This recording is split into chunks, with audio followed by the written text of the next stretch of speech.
So Clark, here, what do you see when you look at your squad this year? Like, we're excited. We always are excited at this time of the year to be able to bring in, I guess, new talent into the club. It's highlighted this year through the promotion of some local guys. So through our high performance program and through Otago and Southland as well, to bring in local lads into the Highlanders, and that's important to the club. So that's one part I see in the squad, but on the balance of that is we've tried to add experience to that as well through guys that have either played Super Rugby or international stuff to try and balance out the gap in Super Rugby experience for those guys. With the young ones, do you adhere to the feeling that if you're good enough, you're old enough? I think you've got to tread carefully there. Like, Super Rugby is a tough competition, and we know that. I guess the benefit the Highlanders are in without a plethora of All Blacks in the pre-season is we get a full month leading into Christmas with our squad. Obviously minus Ethan, who's on All Black rest, but we get a lot of time to spend with our players and before Christmas, and then again after Christmas leading into a good block of pre-season games. It's very strange, obviously, to look at a Highlanders squad with no Aaron Smith, but you've also lost Shannon Frizzell, Mitch Hunt, Marino McAley too, and replaced them with a lot of very young guys. Is there a temptation, will there be a temptation from people on the outside looking in to think that this is a rebuilding year for your team, and therefore will those expectations on you be lowered a bit next year? I can't speak for anyone outside of the organisation. I would say again to get excited about the fact that we're using local guys that have grown up here and have been walking the streets with our supporters, and there'll be no lack of enthusiasm and excitement from them to do the best for the club. And that's the exciting thing as a coach, is that the guys coming in are already invested in what we are. As far as expectations on us, I think we'll hold our expectations pretty high for ourselves. Do you see some intensely competitive positions there? And I'm thinking maybe hooker, 3 new hookers, first 5, a couple of others. Are you hoping to see that fierce competition within the squad to get starting jerseys? Oh, I think so. Like, it's example is hooker. There is 3 good young guys. Obviously, Ricky coming back into the Highlanders after some time away and some injury, but you've got two local guys out of Otago and Southland as well that have got what we see as big futures with the Highlanders, and now's their first chance to stake a claim for it. The one sort of new player hasn't really been forecast as TELE'A in the midfield. Have you been tracking him for a little while, and what do you see in him? So yeah, obviously did a bit of work and talked to Leon at the Blues, and he was a fan of TELE'A, but obviously he's had his struggles with injury in the last couple of years for the Blues. What he does give us is, I guess, a bit of a power dynamic that potentially we lost with Thomas's injury and Fatuli leaving overseas. So we've now got a balance with the likes of Matt and Josh TIMU to balance that with some power with TELE'A and Jake HIWI. And Matt, we will get to you in a second, but just Derms, if you could talk about Matt. I mean, at 26, he's not ancient, but he's also not a kid. He's done his hard yards for Otago and Southland. A little bit of a taste this year. Are you pleased to be able to give Matt his first full-time gig? Yeah, well, so Matt came in last year to the back end of the season, and I guess it highlights what we need. We need guys that are committed to the club, to the region, and like Matt works really hard at this game, and I like the fact he's a bit older and he's had to really work to get to where he's got to, and he hasn't given in. He hasn't left to an overseas competition, so that motivates me to try and make him as good as he can be. And Matt, I'll just fire a couple at you before I give up. So you are 26, mate, so you're not a kid. You had to work hard. How does it feel for you to have a full-time Highlanders contract in front of you? Nah, it's pretty awesome, mate, because like this time last year I was selling tools for Milwaukee and sort of had given up the rugby dream. It's a good plug, mate. It's a good plug. Maybe you might get a kickback on that. Might get a good job back at the end of my career. I guess I could have probably went to America and that, but I just wanted to play for the Highlanders, so I stuck around and finally got an opportunity, and I can't wait. So you had thought, you're pretty close to the point where you thought your dream of sort of full-time professional rugby was finished? Or yeah, this time last year I was just working in a sales role, sort of. Yeah. Like in the back of my head I was hoping something was going to pop up Super Rugby-wise, but I played rugby to have a crack at Super Rugby, and finally got that opportunity last year, and looking forward to this season. And for a South Otago boy, I'm sure you probably went to Highlanders games as a youngster. The club probably means quite a lot to you, does it? Yeah, sort of, always watched it growing up, as a massive fan, likes of Brownie and all those fellas, so it's pretty awesome to be able to jump in there now. Yeah. And there's another whaanga who's become quite prominent this year. Younger brother has had a rapid rise. Yeah. Is that the dream one day? Would you like to see the whaanga and whaanga partnership in the midfield for the Highlanders? Yeah, it'd be pretty awesome. We were lucky enough to play for Tyree this year together, which was pretty special for me, him and the family. But Highlanders would be pretty epic if we could get out there one day. And just on your motocross, so tell me, you were a bit of a gun rider when you were how old? When were you on the bikes? Probably finished up when I was about 11, 12. Oh, okay, so quite young. Yeah, quite young, Yeah. No regrets that you chose rugby and not... No, I think Mum and Dad were quite happy I chose rugby as well on the bank account. Yeah, next one. Right, Clark, had a look at the birth dates of the squad. It's made me feel very old. I think there's 14 players born in the 2000s, so it's a generational change. Do you have to coach differently to those guys compared to how maybe you were coached, or even guys slightly older than that? I think there's been a definite change in the last few years, across the board really, with the ages. I'm not sure what generation we're in now, but Z, I think. Okay, so it's a bit different than when we were around, but I think the connection piece is really important. The relationship was a lot more important to when I was getting coached. I was coached by really, really good coaches, but we were just told what to do and we did it. There's a lot more collaboration now with younger guys. You must have to take them on a bit of a journey of why we're doing it, and then you get a bit better buy-in. So I'm still learning, don't get me wrong, but it's a good question. There definitely is different, I guess, nuances between the ages. Did that younger generation, do they expect to be listened to maybe a little bit more to when you were coming through and you were sort of like just earn your stripes? Is there a bit more of an expectation for them to have input at a younger age? I think so. I think it's probably stems from through the academies and things that and potentially, so my academy was club rugby, and we were playing with 35-year-olds as an 18-year-old, and then we were just told what to do and we didn't really say much. Now I guess that collaboration is encouraged a lot more through academies, and we encourage it too. Like there's definitely benefit in younger players or any player having a say in the way we play, the way we train, or what the environment's like. I think so. Does it make your job easier as a coach with that high performance program, because it's effectively an academy morphed into sort of an academy now? I think you've got 9 guys already who've made debuts. AJay and Hayden have made 11 this year, and next year we'll start our Josh and Finn Hurley and other guys as well. I mean, it could well be coming years that academy has produced half, maybe more of the squad, and have been here for 4 years. Does that make your job a lot easier in terms of getting them to understand how you're trying to play?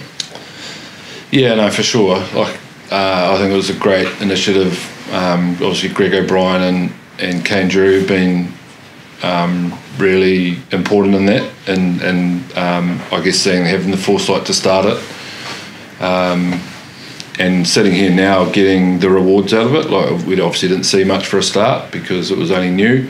Sort of 3 or 4 years into it now, we're starting to get you guys that are going to be regular Highlanders, and the benefit of them being in the building with us from sort of 19, 20, 21, when they become sort of 21, 22, 23, they've been here for 5 years. So I guess it's a bit of a hybrid of what other clubs have been doing for a bit longer than us, but definitely seeing the rewards now. How's Mitchell Dunshay's Achilles? It was reported that he may miss the whole season.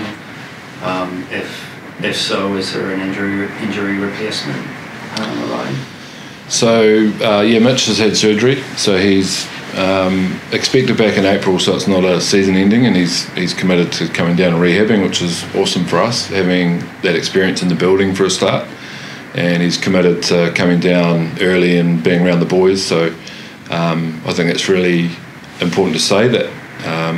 Obviously he hasn't played for us, but is still willing to give.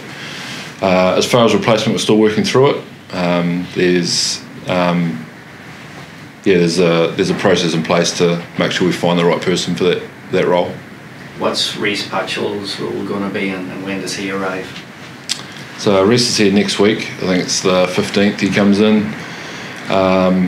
Similar to Freddie Burns, maybe a bit different without Mitch Hunt here as well. So, well, I believe we've got two of the best up-and-coming 10s in the country, Cam Miller and AJay FALEAFAGA. So it's putting the mechanism around them to help fast-track their progress around running a game, being professional, and that's everything that Reece is. So, international 10 coming to, I guess, help grow our guys, but also push to play as much as he can.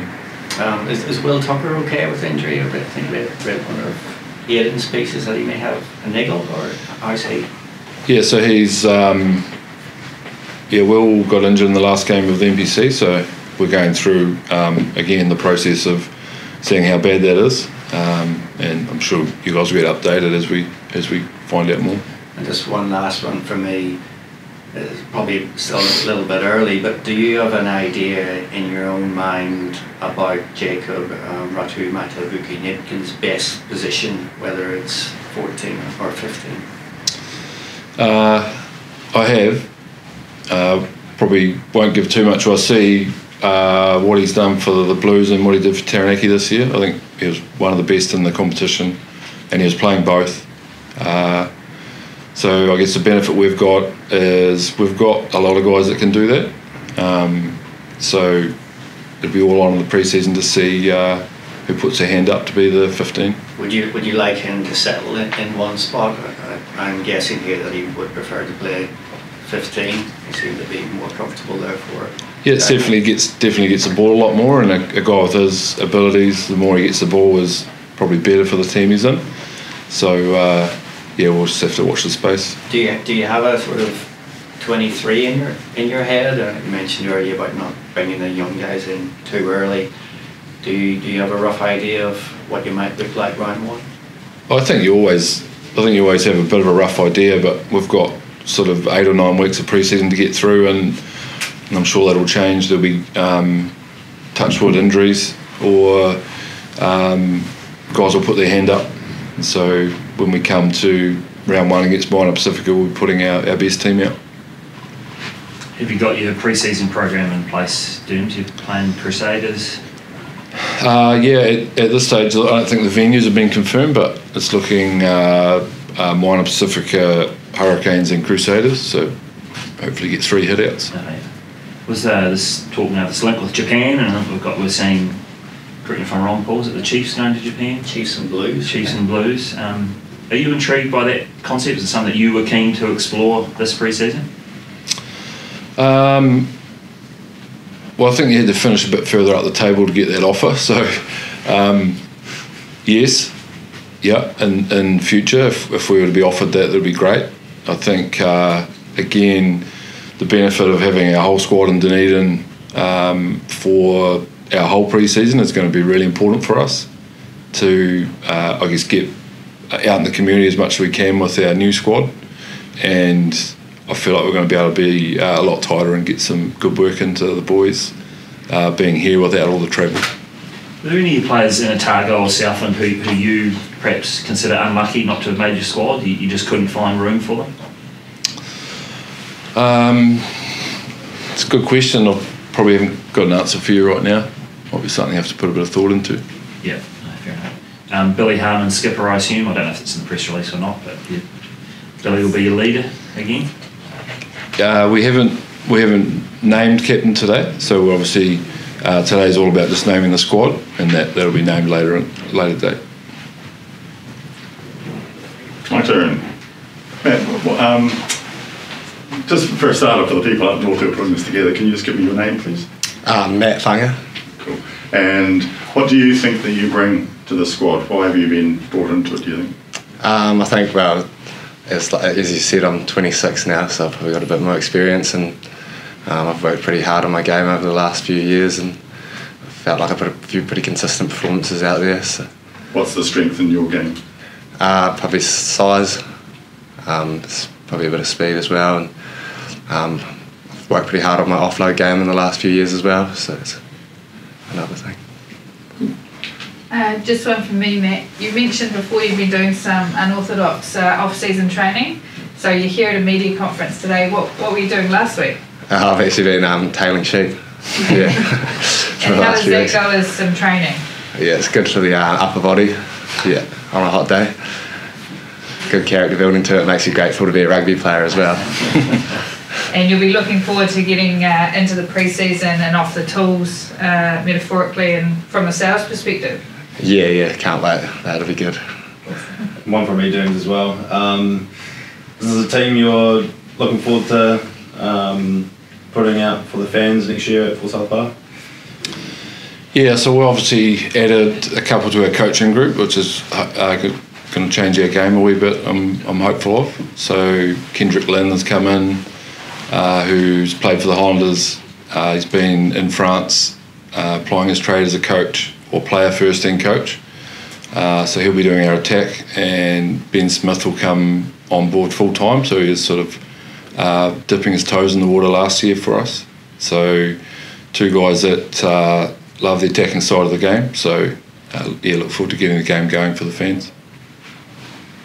With your first fives, okay, you bring Reece over, but do you have an order that you're looking at the moment? Will he come in as your number one, or are you looking at Cam as your number one and him as a bit of support and a wise old head? I think a bit of both. Like I said earlier, we'll 100% pick the best team for game one, and that'll be, I guess, dictated probably more so what happens in the pre-season. So it'll be good competition. Obviously, you tend to sometimes lean a bit towards experience early in the year, but that's not to say that the two younger guys, they've got a chance to show us what they can do, leading the team, and both, I guess, on-field and off-field for our rugby program. So they're all the three are starting on a level field, so to speak? At this stage, as we sit here in November. Yeah. There seems to be a lot of bringing in of the local Otago Southern players. It harks back to the years when they got Greg Cooper and to try and get more local interest in the team. Is that a conscious effort to try and get the locals backing the Highlanders more maybe than they have in the past? Potentially. I think it's definitely important to the club that if we've got local guys that are good enough to play for the Highlanders, that we choose them first, so that that helps what you're talking about around, I guess, fan engagement, people knowing the players, and also helps our unions as well, so that their players are now becoming full-time and they're getting Super Rugby experience, so we can help grow, I guess, rugby in the south. As Hayden mentioned, you've lost a lot of experienced people, Aaron Smith and co. How's that going to impact on the leadership roles inside the team? Do you have guys that were here last year that will hopefully step up to that? Or yeah, we'll put a lot of work into our leadership group. Obviously, having Jamie coming back on board, vastly experienced and successful coach, and very, very smart and savvy in the leadership side of things. So we'll be putting a lot of work into that group over the pre-season and making sure we get it right for game one. You've obviously been reading my questions. The next one is Jamie Joseph. What are you hoping that he will bring to it other than that? It's just, I guess, in a full-time sort of mentor role for me already, from afar, and just a couple of days he's been back spending with them. Is just seeing the game from I guess a bit more of a head coach's role, as opposed to the where I've come from in the last few years as a forwards coach. So seeing the team as a whole a bit more as rather than just a rugby team. That's all from me. I think that's us. Thank you very much. So please.